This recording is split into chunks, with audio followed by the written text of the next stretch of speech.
dahil hindi kayang takpan ng inyong paninira ang kakulangan nyo sa serbisyo dito sa ating distrito. Hindi pa sila doon natigil. Naghanap pa ng dayo. Kala mo liga? May hugot? Tatayo ka dito sa aming lungsod. Tatayo ka sa aming distrito. Wala ka naman na ambag sa mga buhay ng aming mga kadistrito para bastusin, para siraan ang aming congressman na dilingkod ng tapat at totoo na walang pinipiling panahon. At para sa mga tao na hinayaan sa kanilang entablado tumayo ang isang bastos at walang respeto, tama lang na hindi ka naging presidente ng Pilipinas. Napanood ko, yung anak ni Congressman Benny Abante sa District 6 sa Manila, nagbitaw ng maanghang na salita laban kay BP Inday Sara. Sinama na rin niya si Mayor Isko Moreno. Talagang palaban din itong anak ni Congressman Abante. Siya po si Princess Abante. Tama lang na hindi ka naging presidente ng Pilipinas, sabi niya kay Isko Moreno, dahil pinayagan mo ang isang dayo na nambastos at walang respeto sa congressman na nagtatrabaho ng tapat, walang pinipili. Yun. Galing, parang binubuhat ang sariling bangko. Maganda sana ba kung may pumuri sa iyo, hintayin mo ang ibang taong pumuri. Di ba? Kailan kung ang pumupuri sa kongresista ay sarili niyang anak, I don't know sa inyo kung maniniwala kayo. Ang tanong ko dito is, nasaan si Congressman Abante? Bakit hindi siya ang sumasagot sa atake ni VP Sara? Bakit itong anak niya ang pinagsasalita? Mabuti pa si Congressman Joel Chua dahil sumagot, siya mismo ang nagsalita na interview. At maganda yung sagot ni Congressman Joel Chua na ayaw niya ng negative campaigning, mag-focus lang siya sa kanyang kampanya, CEO na lang sa impeachment trial, o at least ganon, sumasagot. Dito, sa District 6, tahimik si Congressman Benny Abante. Nasaan ba siya ngayon? Although sa post ni Buljakan o Maharlika, according to her puting ahas, nagwawala daw sa galit si Congressman Chua at Congressman Abante sa mga atake ni VP Sara. So, ganyan talaga ang politika. Dahil pumasok kayo sa politika, expect something na sisirain ang inyo kasi sinira nyo rin ang ano eh. Bakit ganyan ang response ni VP Sara? Kasi sila o kayo ang unang sumira o unang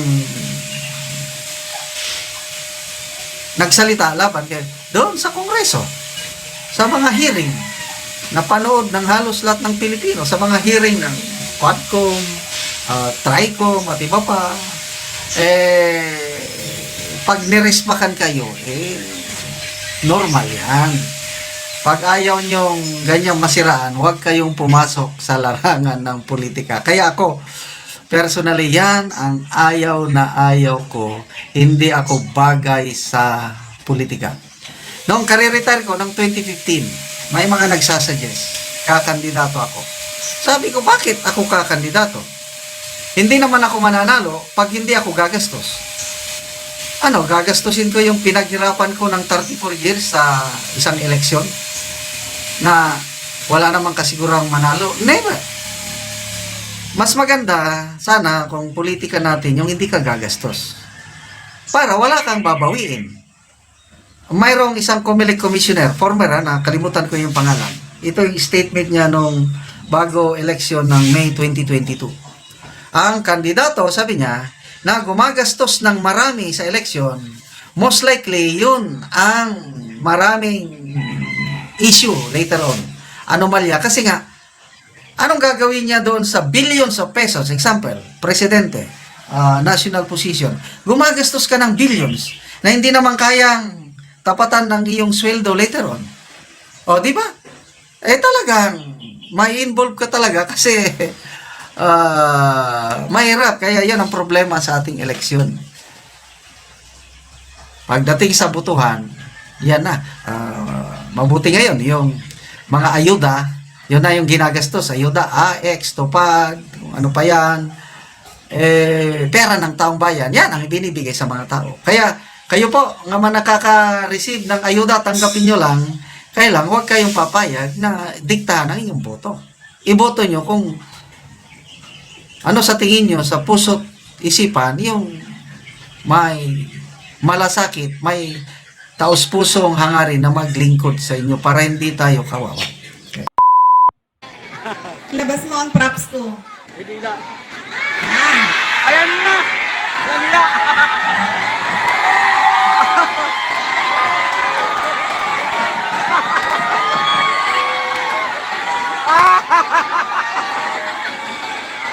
ay! Anong distrito tayo? At sinong congressman natin? Tama. Nasa tamang distrito ako, Joey. 6? District 6? Siyudad ng Maynila, Congressman Joey Uy. Tama ko, no? Anong sinasabi niya sa inyo? Be! Naisahan ko kayo. Ako meron. Kayo wala. Ayok na. Ay! Ano nga ba distrito ito? Sino nga ba congressman natin? Anong tawag sa ganitong tao, mga anak? Walang? Oh. Klaro yan, ha? At kanino siya walang respeto? Sa inyo. Sa inyo siya walang respeto. Be, ako nakaupo. Kayo nagugutom. Ay! Ano nga ba distrito ito? Sino ang congressman natin? Klarong-klaro na yan, ha? Oy! Oy! Congressman, Oy! Oy! huwag mo ilalabas yung dila mo. Pakita mo ngipin mo. Yan. Yan nyo?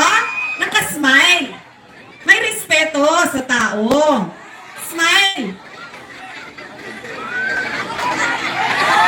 Balita ko, mabait daw yung kandidato ninyo dito. Papakita ng ngipin, nag-smile. Ano nga ba distrito natin? Sino nga ba congressman natin? Okay. Nasa 6th district ako ng siyudad ng Maynila. Ang congressman dito ay si Joey Uy. Tama? Mga kababayan, ang lahat ng ginagawa natin ay para sa Diyos, sa bayan, at sa bawat pamilyang Pilipino. Syukran. Umani naman ito ng iba't ibang reaksyon mula sa ating mga netizens. Ayon kay Corona Mendez, si Actress Abante naglilingkod daw ng tapat. Baka naman nangungurakot ng wagas. Pahayag naman ni Jennifer Stewart, unang-una, sino ba ang unang-una na walang respeto? Si Abante mismo ang nag-post ng picture at sa makatweet, siya ang unang hindi rumespeto sa sarili niya. At ito naman ang saloobin mula sa ating kababayan na si Jome Barba. Kayo rin ang nauna na Sir ang CVP Sara, tapos ngayon galit na galit kayo sa sinabi niya. Iyakin ka Princess Abante, huwag kayong magpolitika kung iyakin kayo. Mga kababayan, feel free to comment below para maglabas ng saloobin sa balitang ito.